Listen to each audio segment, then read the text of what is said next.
Kisuk with them, and welcome to Walter the Farting Dog. So let's start reading this one.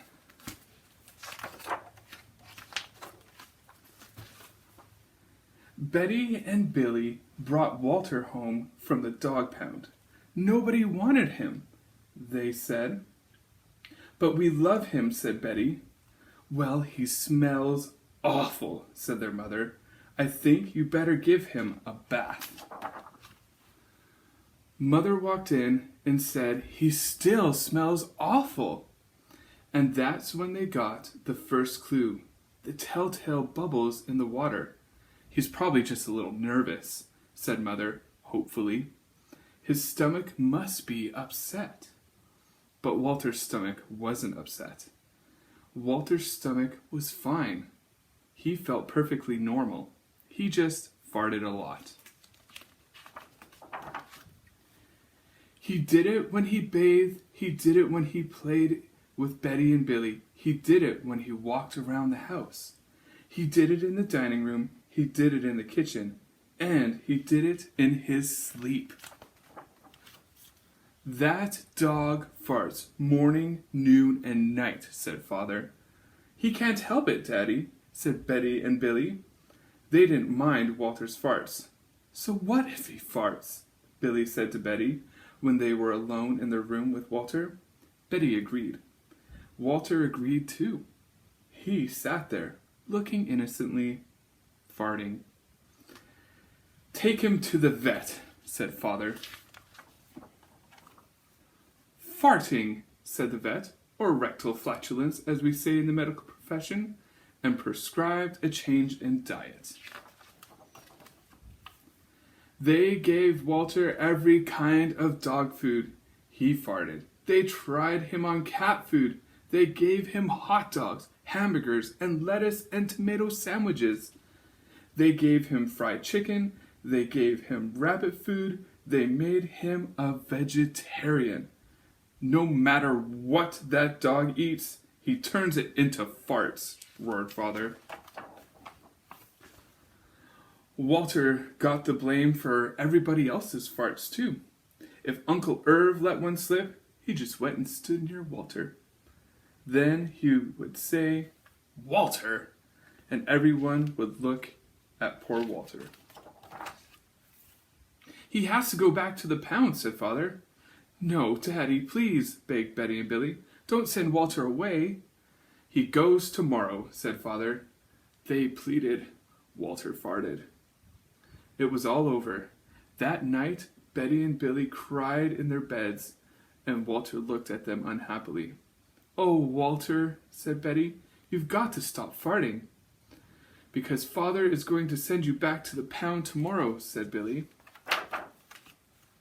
Walter knew how serious the situation was. He'd never see Betty and Billy again. He resolved to hold his farts forever. When Betty and Billy fell asleep, he walked down to the kitchen to see if there was anything around to eat. He managed to open the cupboard door with his nose and found a 25-pound bag of low-fart dog biscuits the vet had prescribed for him, which had made him fart even more. Even though he knew they would make him fart more, he couldn't resist. He ate the entire bag. Very tasty, said Walter to himself. And then he went to lay down on the sofa. A gigantic gas bubble began to build inside him.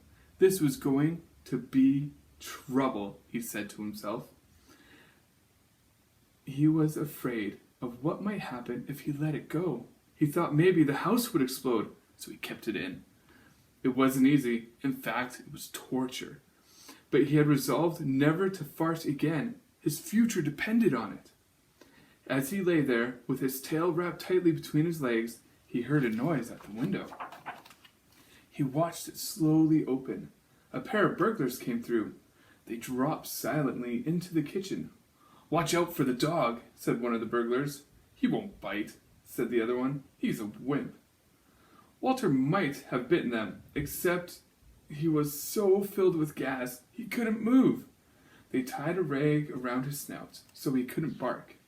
Okay, whispered the first burglar. Let's clear this place out. They took everything they could to get their hands on. Walter wanted to stop them, but he was having unbearable gas pains. He rolled on his back and waved his paws in the air. He gnashed his teeth. "We've got it all," said the second burglar. "Let's go." That's when Walter let it fly. It was the worst fart of his life. It made a tremendous noise and shot him across the room. A hideous cloud filled the air. The burglars clutched their throats, unable to breathe. With tears in their eyes, they raced for the window. They tried to grab their bag with all the valuables in it, but their arms were too weak. "Let's get out of here." They jumped out the window and ran up the block, choking and gasping for air, still blinded by Walter's attack. They stepped into the headlights of an approaching police car. "Hold it right there," said the policeman. When father and mother came down in the morning, they found the open window, and they saw the bag with their valuables in it, and Walter was sitting beside it. He still had the rag tied around his snout. You'd have to say he looked heroic. "He saved the silverware," cried Mother. "He saved the VCR," cried Father. "Good dog, Walter. You're our dog, even if you do fart all the time." And so the family learned to live with Walter, the hero dog. And that's the end of our tale. Walter's Wonderland, 100% natural gas powered. And that is Walter the farting dog. Thanks for joining me.